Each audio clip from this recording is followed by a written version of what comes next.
भाग 4। अपनी टीम के सदस्यों को प्रेरित करना। पहले तो खुद से कहें कि आप क्या होंगे, फिर खुद से कहें कि आपको क्या करना होगा। एपिक्टेटस। अगर आप एक मैनेजर या सुपरवाइजर हैं, तो आपकी सोच कैसे लोगों को प्रेरित और प्रभावित करेगी, ये उनके बर्ताव से दिखेगा। जो लोग अपना बेस्ट दिखाने के लिए प्रेरित नहीं होते, वे अपना बेस्ट नहीं दिखाते, क्योंकि उन्हें लगता है कि प्रबंधन इस बात की कदर नहीं करता। एक सुपरवाइजर के तौर पर आपका काम अपनी टीम के सदस्यों को एक सहयोगी ग्रुप में जोड़ना है, ताकि वे टीम के लक्ष्यों को पूरा करने के लिए अंतः प्रेरणा खुद में विकसित कर सके। इस प्रक्रिया की शुरुआत होती है जब हम हर कर्मचारी को एक इंसान के रूप में जानने के लिए समय निकालते हैं। हर इंसान में मजबूतियां और कमजोरियां होती है। हर इंसान को समझना प्रेरित लोगों के ग्रुप को निर्मित करने का पहला कदम होता है। इसके लिए जॉब की दक्षता जानना पर्याप्त नहीं होता। इसका मतलब होता है वो सीखना जो हर इंसान के लिए आपकी महत्वाकांक्षा, लक्ष्यों, परिवार और काम के अलावा चीजों के बारे में जरूरी है। सक्षम मैनेजर ऐसे संदेश देते हैं जिनसे लोगों को पता चलता है कि उनसे क्या अपेक्षाएं हैं। वे लोगों की तारीफ करते हैं जब वे अपेक्षा पूरी करते हैं और कारणों का पता करते हैं जब वे अपेक्षाएं पूरी नहीं होती। मैनेजर को ये दिखाना चाहिए कि वे अच्छे काम की तारीफ करते हैं और टीम के सदस्यों को सम्मान से देखते हैं। अच्छे मैनेजर एक कदम आगे उठाते हैं। वे बाधा दूर करने के तरीके दिखाते हैं। ज्यादा काम करने वालों से बर्ताव। आप ज्यादा काम करने वालों से कम काम करने वालों की तुलना में कैसे बर्ताव करते हैं, इससे सकारात्मक सोच का लाभ मिलता है। क्यों? क्योंकि ये वही लोग हैं जिनसे आपकी संस्था का भविष्य संवरता है। अधिकतर मैनेजर बहुत सारा समय कम काम करने वालों के प्रदर्शन को बेहतर बनाने में लगाते हैं। ये जरूरी है, लेकिन तभी तक जब तक ज्यादा काम करने वालों को अनदेखा न किया जाए। ये अत्यधिक सक्षम लोग वे अवसर प्रदान करते हैं जिसका हर मैनेजर को स्वागत करना चाहिए। लेकिन अगर इन्हें प्रशिक्षित न किया जाए तो ये क्षमतावान लोग संस्था के लिए और अपने लिए समस्या पैदा करते हैं। यहाँ उन लोगों की ऊर्जा को संचालित करने का तरीका है जो तेजी से आगे बढ़ना चाहते हैं। 1. काम सौंपे। स्किल सिखाने के लिए दबाव के अंदर काम करने के अवसर कई सुपरविजन में प्रदान करें। ऐसे असाइनमेंट प्रदान करें जो सिर्फ उनकी क्षमता और ऊर्जा को चुनौती नहीं देते, बल्कि आगे के प्रमोशन के लिए जरूरी प्रशिक्षण भी देते हैं। 2. ये पता लगाएं कि वे कैसे समस्या मिटाते हैं और कितनी अच्छी तरह से जरूरी निर्णय लेते हैं। 3. तारीफ के पुरस्कार का इस्तेमाल करें। सबके सामने तारीफ करने और अच्छे प्रदर्शन को पुरस्कार देने में काफी शक्ति होती है। इसका उल्टा भी काफी सही है। कभी भी सबके सामने आलोचना न करें, हमेशा अकेले में करें। 4. क्षमता मापने के लिए अस्थायी तौर पर प्रमोशन दें और देखें कि वे नई स्थिति में कैसे काम करते हैं। जो कर्मचारी मतलब नहीं रखते, जिनमें बॉस के लिए वफादारी की गहरी भावना नहीं होती, वे शायद ही ज्यादा काम करते हैं। लेकिन चूंकि अच्छा काम करने वाले झुकने में विश्वास नहीं रखते और अपनी बात कहने में नहीं सकुचाते, इसीलिए कुछ मैनेजर उन्हें परेशान करने वाला, दिखावट से भरा और दूसरों को दबाने वाला समझते हैं। अच्छी तरह से ख्याल रखने पर ये लोग काफी महत्वपूर्ण साबित होते हैं। वे सलाह देने, आइडिया देने और चीजों को बदलने में नहीं झिझकते, जिससे कन्फर्मिस्ट शायद ही कभी करते हैं। अच्छी तरह से संवाद करना। संवाद करने में तकनीक के साथ साथ सोच का भी जरूरी स्थान होता है। जहाँ भी बातचीत हो रही है, उदाहरण के तौर पर, वहाँ लक्ष्य होना चाहिए। ये रचनात्मक होना चाहिए। इसे ये पहचानना चाहिए कि दूसरों द्वारा उठाई गई समस्याएं और सवाल उनके लिए भी जरूरी है। अच्छा सहयोग पाने के लिए इन सलाहों को आजमाएं। सूचना तब शेयर करें जब वो ताज़ी हो।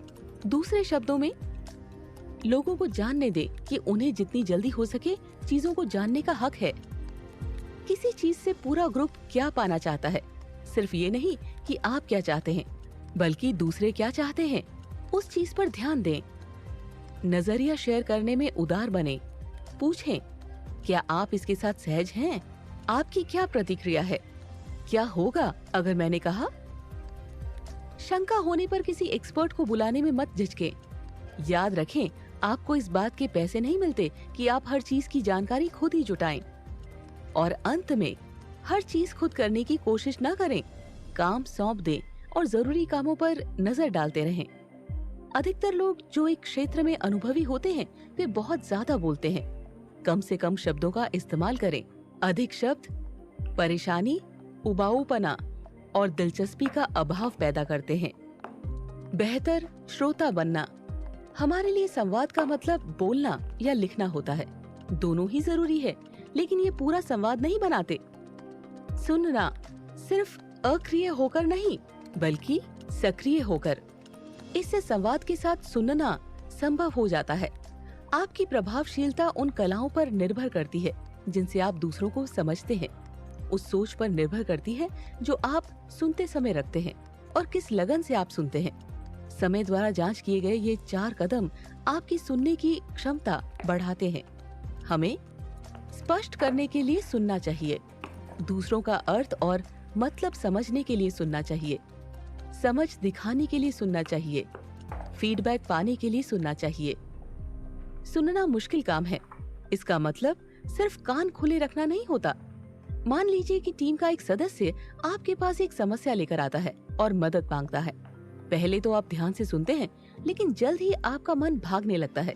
समस्या को सुनने के बजाय आप अन्य चीजों के बारे में सोचने लगते हैं, जैसे डेस्क पर काम का ढेर, कंपनी वाइस प्रेसिडेंट के साथ होने वाली मीटिंग या स्कूल में आपके बच्चे के साथ होने वाली समस्या। आप शब्दों को सुनते हैं, लेकिन आप सच में नहीं सुन रहे हैं। ऐसा इसीलिए होता है क्योंकि मनुष्य का दिमाग किसी की बात करने की गति से ज्यादा तेजी से आइडिया को प्रोसेस कर सकता है। जब कोई बात कर रहा हो, आपका दिमाग आगे चला जाता है। आप वक्ता का वाक्य अपने मन में पूरा करते हैं, अक्सर गलत ढंग से, इससे पहले कि शब्द उनके मुंह से बाहर आए। आप वो सुनते हैं जो मन कहता है, वो नहीं जो कहा जा रहा है। ये मनुष्य का स्वभाव है। इसका हल ये है कि पहले से जान ले कि ऐसा होगा और इस चीज को खत्म करने के लिए कदम उठा ले। ये कहने में बुरा लगता है कि आप नहीं सुन रहे थे, इसीलिए आप दिखावा करते हैं। आप अंतिम के कुछ शब्द उठाते हैं और उस पर टिप्पणी करते हैं। कई बार आप अपने रास्ते पर वापस आ जाते हैं, लेकिन अक्सर असली संदेश नहीं समझ पाते। अगर आप नहीं सुन रहे थे तो आप ये कहकर वापस आ सकते हैं, क्या हम वो दोबारा सुन सकते हैं जो आपने कहा, या क्या आप दोहराएंगे? मुझे लगता है मैं समझ नहीं पाया। अच्छे श्रोता सक्रिय रूप से लगे रहते हैं और इन निर्देशों का पालन करते हैं। पहला, वक्ता की ओर देखें। आंखों का संपर्क रुचि दिखाने का पहला तरीका है, लेकिन इसे ज्यादा न करें। पूरे इंसान को देखें, सिर्फ आंखों में मत देखें। दूसरा, अपने चेहरे के भावों से दिखाएं कि आप संपर्क कर रहे हैं। तीसरा, ये दिखाएं कि आप इशारों और चेहरे से बातचीत को समझ रहे हैं। चौथा, विशेष बिंदुओं पर विशेष सवाल पूछें। इससे अस्पष्ट चीजें तो स्पष्ट होती ही हैं, साथ ही आप सावधान रहते हैं और पूरा ध्यान देते हैं। पांचवा, कभी टोके मत। उनके रुकने का मतलब ये नहीं कि आप बोलना शुरू कर दें।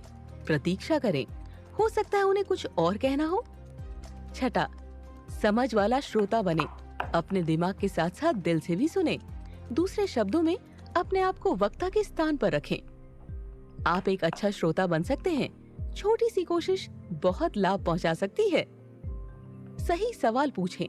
सवाल पूछना उतना ही जरूरी है जितना सुनना। एक अच्छे सवाल की शक्ति इस बात में है कि वो अच्छा जवाब खोजता है। अगर हम सही सवाल पूछें, हमें अच्छे जवाब मिलेंगे जो सूचना, अनुभव और प्रतिक्रिया में बेहतर होंगे। गलत सवाल गलत जवाब लाते हैं। प्रगति के लिए बताने से बेहतर है पूछना। क्यों? क्योंकि हम सभी अच्छी सूचना चाहते हैं। सच में हमारे निर्णय उतने ही अच्छे होते हैं जितनी अच्छी हमारी सूचनाएं हैं। आलोचना को रचनात्मक बनाना। 99% असफलताएं उन लोगों से आती है जो बहाने बनाने की आदत रखते हैं। George Washington Carver. आलोचना करने से पहले ये देख लें कि आप प्रदर्शन की समस्या को अच्छी तरह जानते हैं। उसके बाद रचनात्मक सलाह दें कि आप कैसे बेहतरी ला सकते हैं। सही तारीख पर सुधार की प्रतिबद्धता ले लें। टीम बनाना। किसी टीम का सार समान प्रतिबद्धता में है। इसके बिना एक ग्रुप के सदस्य व्यक्ति के रूप में काम करते हैं। इसके साथ वे सामूहिक प्रदर्शन के लिए एक शक्तिशाली यूनिट बन जाते हैं। आर्थर आर पेल। अगर आपकी संस्था ने एक टीम मैनेजमेंट ढांचे को बनाया है और आप टीम लीडर हैं, आप नई चुनौतियां देखते हैं। आप जैसा आपकी टीम के सदस्यों के बारे में महसूस करते हैं, वो आपकी लीडर के रूप में सोच पर निर्भर करता है, साथ ही उस वातावरण में जो आप पैदा करते हैं। रचनात्मक सोच को हमेशा प्रोत्साहित किया जाता है। ये न सिर्फ व्यवहारिक आइडिया देता है, बल्कि किसी आइडिया या सलाह को काम में आने के लिए प्रतिबद्धता भी देता है।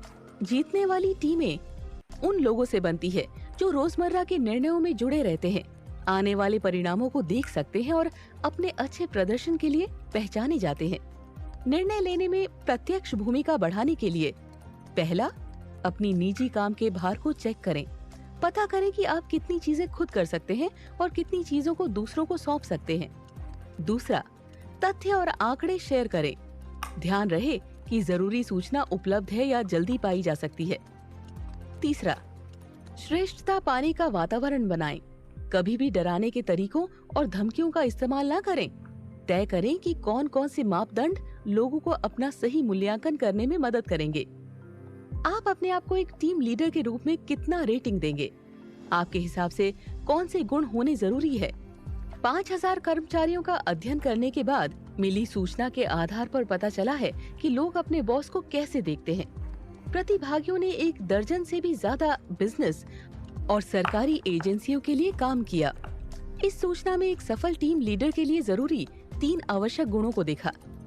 ये पता लगाया गया कि मैनेजर मर्द था या स्त्री, उसकी उम्र कितनी थी, उद्योग का आकार और स्थान कहाँ था, उसकी बनावट कैसी थी और कॉर्पोरेट कल्चर कैसा था। ये क्विज उन 10 गुणों पर फोकस डालता है। हर चीज के बाद आप अपने आप को इन 3 श्रेणियों में रेटिंग दे, मजबूत, औसत या कमजोर। तब 5 लोगों से पूछें कि वे आपको क्या रेटिंग देंगे। 1, सही दिशा देने की क्षमता। 2, खुला 2 तरफा संचार प्रोत्साहित करना। 3, लोगों को कोच और सपोर्ट करना। 4, लोगों को प्रशंसा देना। 5, कंट्रोल स्थापित करना। 6, संस्था में सही लोगों की नियुक्ति करना। 7, निर्णयों के वित्तीय परिणामों को समझना। 8, नवीन और नए आइडिया को प्रोत्साहित करना। 9, जरूरत पड़ने पर स्पष्ट निर्णय देना। 10, ऊंचे स्तर की नैतिकता को दिखाना। देखें कि लोगों के मुकाबले आपने अपने आप को कितनी रेटिंग दी है। फर्क के क्षेत्रों पर बात करें, पता करें ऐसा क्यों है, उदाहरण दें। कमजोरियों को प्राथमिकता के हिसाब से सजाएं ताकि आप उन्हें ठीक कर सकें। आप अपने आप को कैसे देखते हैं, ये कई बार दूसरों से अलग होता है। आप अपने आप को कूटनीतिज्ञ समझते होंगे, लेकिन लोग आपको संरक्षक समझते होंगे। आप अपने आप को सावधान समझते होंगे, लेकिन लोग आपको निर्णय में कमजोर समझते होंगे। आपको शायद पता नहीं होगा कि लोग आपको खड़ूस और काम करने में कठिन समझते होंगे। आप तब तक दूसरों पर अपना प्रभाव नहीं समझ पाएंगे जब तक आप अपने व्यवहार का आकलन नहीं कर पाएंगे। एक दूसरे से रिश्ते बनाना। ये 10 सवाल अपने आप को निष्पक्ष रूप से देखने में मदद करेंगे। हर सवाल पर हाँ या नहीं में जवाब दें। ईमानदार रहें, अपने व्यवहार का बचाव न करें। भले ही हम अपने व्यवहार के पीछे की परिस्थिति या प्रेरणा देख सकें, लेकिन दूसरे सिर्फ एक्शन देखते हैं। 1, क्या आप कटु रूप से आलोचना करते हैं? संस्था में दूसरे लोगों से बात करते समय क्या आप लोगों को सीधा करने की बात करते हैं? 2, क्या आप पूरे कंट्रोल में होना पसंद करते हैं? क्या आपके सामने हर चीज का पूरा स्पष्ट होना जरूरी है? 3, मीटिंग में आपकी टिप्पणियां क्या बहुत